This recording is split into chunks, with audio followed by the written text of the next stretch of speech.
So going through some of the questions, you know, there's obviously a lot of moms, working moms too, that can relate and be like, how do you do it, being a mom, and especially being in the industry. So I kind of want to dive into that a little bit. So you have 3 kids. I do. The ages.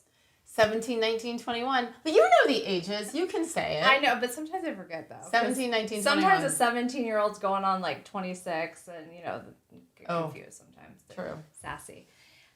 So if you were to look, I mean, all 3 of the kids, knowing them for so long, they're so different. Yeah. But so, like, I see so much of you and their dad in them, too. But when you look at them, like, when you see each one of them, what do you see reflected back to you that really reminds you of yourself? Who wrote that? I mean, a mom. Like, we don't need to give names. We need to give names and where she's from. The one thing that they all 3 have that makes me proud as a mom is they have beautiful hearts. They're really kind kids. They are. / young adults. Yeah. And I think for so many years as moms, we question, oh my gosh, am I doing this right? Am I doing that right? And it's like, I know I've screwed up a lot of things because all parents do, even if our heart's in the right place. But they have a lot of empathy. They're kind to others. I remember when they were little, I'd be like, you know, if you see someone sitting alone at the lunch table, we all have those horrifying cafeteria stories from elementary school or junior high school in particular. Yeah. Go over, make that kid feel better. You know what it's like to move and be the new kid. Like, go make them. So it's funny, through the years I've gotten a lot of compliments from teachers. So when your mom or dad's not there and they still do kind things without you telling them, it means it's sinking in. So I think I'm a lot of things, a lot of crazy. But I know that when I'm gone someday, that most people... But I know that I've always led with my heart and tried to be super kind. So they have and that. That's mirrored through them. Yeah, that's definitely from me, I think. Yeah. Any traits that you're that are like, not so great? Yes. About me that they have? Very, very, very, very stubborn. Oof. My girls. Yes. Oh, girls are 17. Evan's 17. Quinn's 21. Nicholas is not as stubborn. He's just more chill. He's really chill. Yeah. So the stubbornness for sure. So I think that's the coolest thing. So through one of my weaknesses for the majority of my life has been being willing to accept people maybe not treating you the way that you'd like to, the way that they should, frankly. My girls were able to see that, I think. And then when I recognized it, I was like, look, you see what I did there? See what I did for all these years? Don't do that. Be better than me. And I think that that's the blessing that comes from tough times, is that if you're vulnerable and open about it and you recognize it in yourself, your own stuff, then you can share it with them and say, please don't take as long as I did to be okay with who I am. Please do not take as long as I did to learn to stand up for yourself and fight back when necessary and with kindness and grace, right? So I love that my struggles, they're going to be better off for it. I think it makes it all worth it. Well, I think every parent kind of hopes that, right? That their kids are able to tread a little bit further than you were able to, and really kind of see the things that you did, and maybe the opportunities that maybe you missed or you tried, and be like, wait, I want to do it differently, or no, I don't want to say better, right? Because you did the best that you could at that moment. That moment, which I think is so important to give yourself grace on that. But I'm curious though too, like, what about a son? Because the girls, but what about your son? What do you see? Maybe some traits about yourself you're like, oh, crap. Or do you think that Nicholas is just... Well, I think that all 3 of them, all 3 of them, you know, obviously at young ages, there's hesitation. Like, is it okay to do this or say this or feel this way and do something about it? He hesitates more. As you've seen, because my kids love this one, oh my gosh, as much as they love their mother. You're like, auntie. That. Yeah. He is just coming into his own... He's in the beginning stages of that, like realizing his talent as an artist and his sense of humor. I know I'm funny. Okay. See, that was funny. I know I'm funny. Yeah. So funny. Dun. Right. Like, what's that? Okay. Fell flat. He is seeing that, and I think that we all as parents, you see your kids' strengths and weaknesses, and I saw his, and oh gosh, I don't want him to wait as long as I did. He's very humble. Too humble, don't you think? Yeah, sometimes I want him to, especially also up against his sisters, like fight back. Dude, like, take them out. I mean, I'm not talking like physically, but just be like, no, like stop or just shut up. Actually, great question. Okay. As a mom and working mom, and so many women now really are so career driven or having kids later on in life and are dealing with that ultimate mom guilt. And I feel like I've kind of seen you, like when we've been on the road, or, you know, your career has really been kind of the forefront where you've had to be gone from home a lot. And you've missed out on so many opportunities and events and occasions with your kids. And how do you juggle that mom guilt? How do you handle it? What do you do? Huge. Yeah. It's huge. It's a real thing. I will say that I am proud of the efforts that I made to not miss things. Mm-hmm. And I think that, yes, there were moments for sure. Probably when they were littler and I couldn't be the room mom for the field trip to the Bronx Zoo, although I did make it to one of the 3.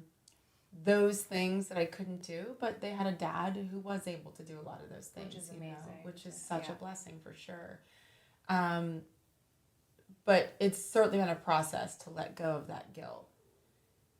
I think the best way that I did it, number one, by knowing that every time I could make that effort, I did it. Mm-hmm. Even if it meant flying. I remember one time during the NBA Finals, it was actually the conference finals, and it was the Warriors and the Houston Rockets. Mm-hmm. And it was, oh gosh, this story makes me cry. It was Quinn's 13th birthday. And I only had one day in between games from Golden State to Houston. I think it was a Tuesday game in Golden State in San Francisco, Oakland, and then a Thursday game in Houston. So we had to go right to Houston and prep. Mm-hmm. And I'm like, oh my gosh, that's Quinn's birthday on that Wednesday. And it's her 13th, and it's my firstborn. And it's a girl's 13th birthday. Yeah, it's a big deal. I was sitting in the lobby of the hotel that was my home when I did NBA Countdown in LA. And hi Layla. Do you remember this moment? Do you remember the guilt that I had when I couldn't be in the lobby? Dogs on set. And I was crying. And I became really, really good friends with the concierge there. Her name was Joy. She was the sweetest, kindest woman. She was like, girlfriend, why are you crying? And I was like, I have to work. It's the conference finals. And how can I miss Quinn's 13th birthday? And I go, but I can't risk a flight getting, I have to go straight to Houston. She looked at me. She goes, book that flight now. You won't regret it. Yeah. And she said that. She goes, if something happens. She's like, but you will never regret. Even if you're not going to sleep, because I knew I wouldn't then sleep with all the extra flights. So I did it. And I was home for 7.5 hours. I landed in time after the game in Golden State to be at the school for pickup. So at 13, she was what, 8th grade? Mm-hmm. Be at the school for pickup. And there's awesome video. Maybe we can show it. There's awesome video of her seeing me. And I surprised her. Oh, yeah. I remember that. Oh, my gosh. I sob when I see it to this day. Where? Hello?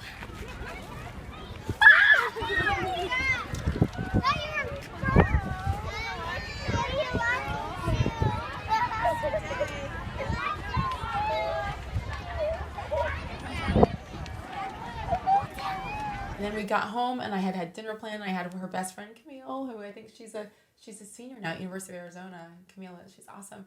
And Camille came, and I had cookies and cupcakes. We had a special dinner, and they got in the pool, and I was there. We sang happy birthday, gave her some presents, and then I went to the airport and went to Houston. And I remember I remember sitting on the plane, getting ready to take off for Houston, and I was crying at the thought of what would have happened if I hadn't done it. And I was like, thank you, Joy, the wonderful concierge from JW Marriott at LA Live, for caring enough to be my friend, number one. Yeah. I was very alone when I was in LA for that show for those 4 years. Story for another day. But number two, but I said, fine, screw it. I don't care how much it costs. I'm going to go be there. Mm-hmm. And I never would have forgiven myself And Quinn would have remembered it. She would have been old enough to remember me not being there. Yeah. So I look at moments like that where I made huge efforts and spent a lot of money to see her. And I know not everybody has that, so I feel very blessed in many ways to be able to do it. Yeah, no, it's an amazing. And those and I have the picture. I saw them recently, the pictures, and I couldn't bake the cake from scratch, and usually I like to do that too, but I got the perfect cupcakes and colors. I think her dad did it as well. We came together to do that for her, So the guilt will always be there. But don't you think the effort it shows that effort is something that she'll remember when she's a parent? Because like you said, not every parent has the blessing or ability the means to do that. Like, I grew up with a single mom. She had 3 jobs. She didn't make it to a single one of my tennis matches. You've said that before. And not one. And I can't even believe the mom guilt that she probably had. And I resented it for a while. You resented her? Yes. As an adult now, I look back and I'm like, well, she was doing the best that she could. I mean, she's trying to put food on the table. Which was priority. That was priority. And what she had to do to put food is to work 3 jobs. And when you're working 3 jobs, like, you don't have the chance. But I think to any mom, whether you're a single mom or you have the means to be able to fly back and see your kids, no matter what it is, it's like doing those little things. And that they you see hope it. They see it. They see, and you set that example that you can have it all. Because I hope that we're past the times where women feel like, no, I have to choose, right? It's like, oh, you get married, you have kids, you stay home, the husband goes to work, and that's how it is. It's not like that anymore. Times have changed. And I think it's kind of amazing because women can do it all. They can. We can. You just have to find the right formula for you. For you. Yeah. One phrase that I've let go of is work-life balance. Because for me, the word balance makes it sound like, oh, it's 50-50. Balanced. It's perfectly balanced. Yeah. It ain't. And it never will be. Or if it is, it's for a day. Yeah. Yes. But I like the fact that you said you realized it later. Because when you're in it sometimes, listen, kids are selfish. That's how we're teenagers. Like, come out of the womb selfish. Like, here, feed me, wipe my ass. It's all about change my and that's how eventually we are supposed to help teach them sensitivity and empathy and all those things. Yeah. So later you saw it. I know now my kids see it. I think even then they kind of felt it. But I remember being envious of other moms. Of course. Who were able to stay home and kind of be involved in everything. And then they bitched about it. And I was like, do you know what I would do to be able to be there? And we had a unique situation, and it was a blessing of a situation because my ex-husband was a stay-at-home dad. Yeah. And in their early years, that was crucial. It's the only way I was able to feel okay going on the road to work. I didn't want to always go on the road, but I knew that I had to do my job. Because that was what your job required. Yeah. Absolutely. Yeah. But I know that I made the best of it when I was there. I think it's been a lot harder as they've been older, and then I'll shut up after this, but I remember when I was doing the 6 p.m. Sports Center on ESPN, and the worst part is that because it was all day, I wasn't able to make it to their track meets, their cross-country meets. Dinner. Sometimes we'd have dinner late, like 8 or 8:30, in order for me to be there. But to not make it to their sporting events broke me. Yeah. And they were older then, so you couldn't just say, well, no. And it was all about sports, and it was all about... It was, because that was their way to build their confidence. Yeah. They all my kids were required to play a sport and to be involved, because I think the team aspect is crucial in life. And when they go off to college, and certainly in the working world, you have to be a good teammate. It cannot be about you. So sports were required. For me to not be able to be there because I was on TV, it's not like I was out getting a mani-pedi or a massage or anything, right? I was working. But that schedule was not conducive to the mother that I wanted to be. So when I asked off of the 6 p.m. Sports Center for a couple of different reasons, but in particular because of how it sucked for being a mom, that's probably one of my more proud moments in my career. I was like, why would you ask off? And again, there's a lot of reasons, but the most important reason is because screw it. Keep your prime time. Yeah. Keep it all. I need to be there, and I need my kids to feel me there and to know that, because I do not get this time back. And now look, I have a senior in high school. The other two are in college. Like, it's gone. So there are a lot of sacrifices that I know that I made during that 16-year run at ESPN and 28 years total, that I know that it balances the guilt. Yeah. It balances the mom guilt. And so I know that I did my best, and I don't have as much guilt now looking back at the job that I did as I did when I was doing the job, when I was in it. Yeah. And I wish I'd been more kind to myself. So I think that's what I would pray and implore other moms of all ages. Like, please be kind to yourself. Ask yourself, grace. are you doing everything you can to be there? Yeah. Even if you're not a mom, which at this point you probably haven't watched this far if you're not a mom. But like, you have to be kind to yourself.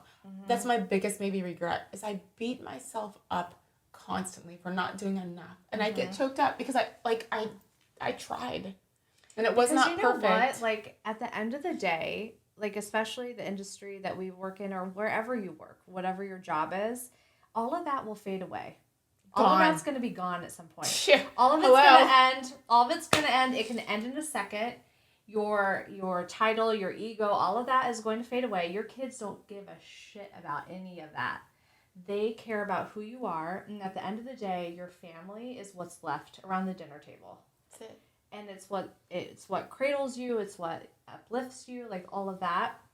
So I think it's so easy to get stuck in, get our priorities shifted, and be like, and put all this pressure on ourselves. But, for you, like, you were doing the best that you could, and this is the job, this is the career that you got. When you choose to have children, when you choose that, it is no longer not all about the kids. It's no longer just about you. Right. And when they're a certain age, they must be the priority. Doesn't mean that your marriage suffers either. You got to find a way, right? Yeah. Or your job, or just, how about this? How about yourself? How about taking care of yourself? That's a whole nother episode. That's another episode. In the meantime, self-care, self-love. Yeah. Whole nother episode. In the meantime, Tiffany. Yes. In the meantime, if you have questions for Sage, email me. No, this isn't just about me or me, but really her. Email me at tiffany@sagesteele.com, and I will pick the best of the best questions to ask you. That sounded very.